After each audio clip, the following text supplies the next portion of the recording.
حبايبي شلونكم؟ استوني جايه من السوق، اردت اسوي غدا سريع بسرعه لان ما عندي وقت والجهال راح يجون من المدرسه.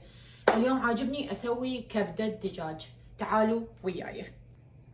اول خطوه طبعا عندنا راح نخلي مي مغلي، نخلي له شويه خل، طبعا راح اكتب لكم المقادير، خل ابيض، وراح نخلي له فلفل اسود على مود تروح الزفرة، لأن الكبدة كلش مزعجة، إذا زفرة ما راح تنكال. هسه عندنا يغلي الماي، راح نخلي الكبدة مالتنا، طبعا كل شي ما مسويت لها أنا أبد، ما غاسلتها ولا أي شي.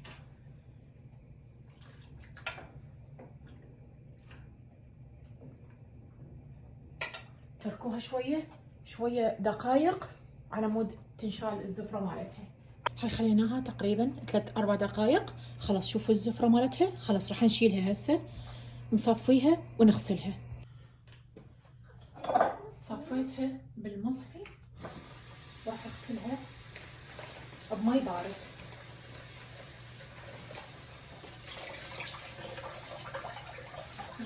هي الخاتمة مالتي زين من الزفرة،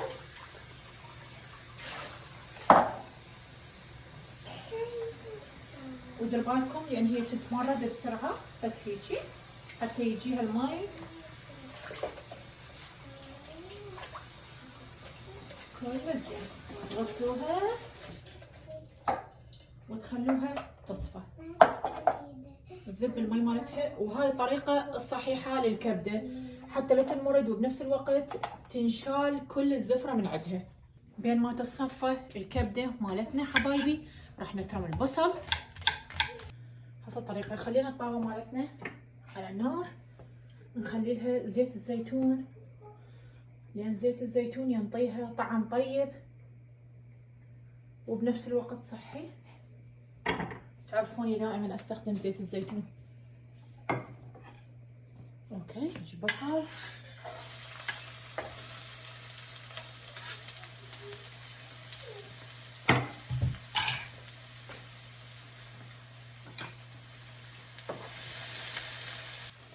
خلينا البصل، نجيب الثوم، المهروس،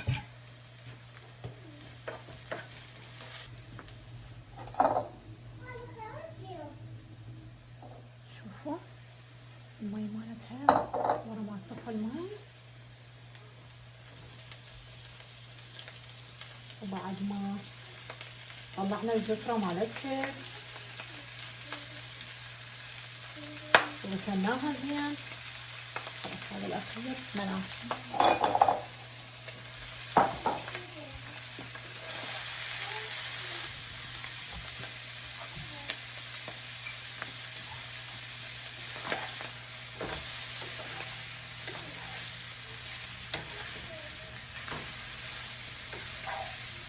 نحمسها زين ونخلي البهارات مالتنا اللي هي انا خليت فلفل اسود اهم شي، والكمون والفلفل الاحمر حسب الرغبه.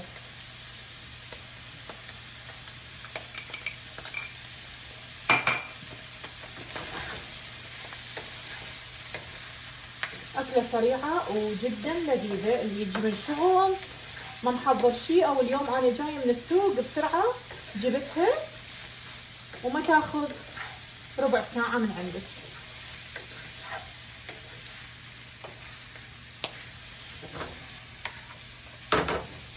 هوايه قالوا لي نريد اكلات سريعه، اصدقائي نريد اكلات سريعه نكون نجي من الدوام بسرعه نسويها وما تاخذ وقت، وهاي من الاكلات الكلش طيبه وما تاخذ وقت.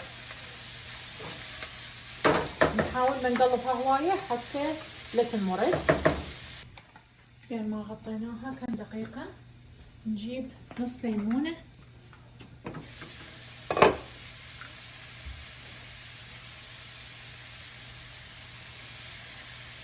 نعصرها عليها،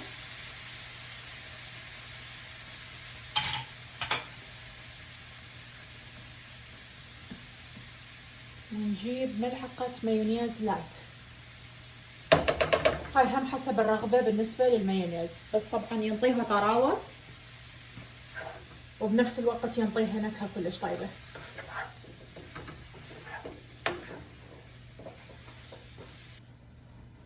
خليناها 5 دقائق، راح اذب عليها الملح.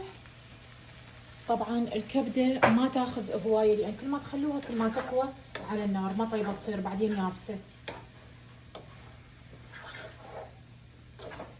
خلينا الملح، راح نخليها بعد كم دقيقة حتى نضيف لها دبس الرمان.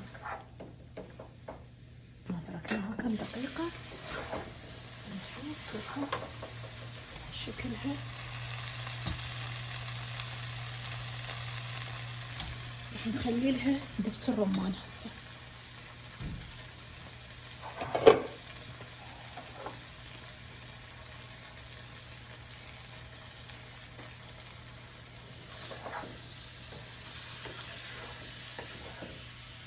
راح اكتب لكم طبعا المقادير مضبوطة.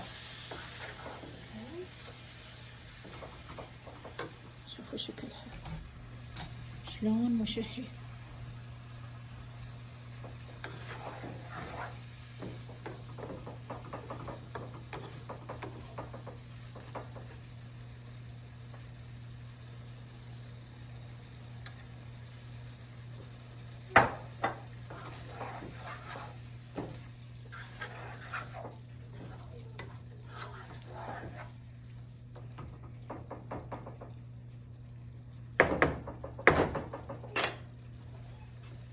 راح نغطيها هم كم دقيقة حتى تاخذ طعم الدبس الرمان.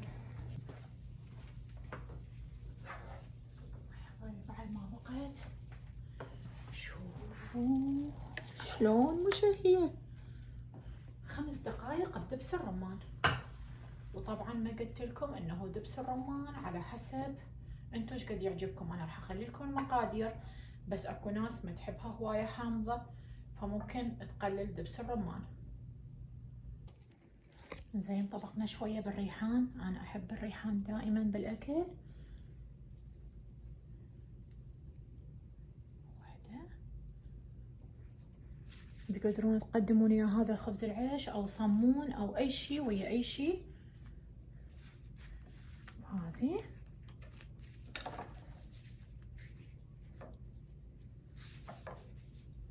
وهذا الطبق مالتنا مال كبده. ان شاء الله يا ربي تجربوه حبايبي وتقولوا لي اذا حبيتوا الفيديو هذا السريع مالتي.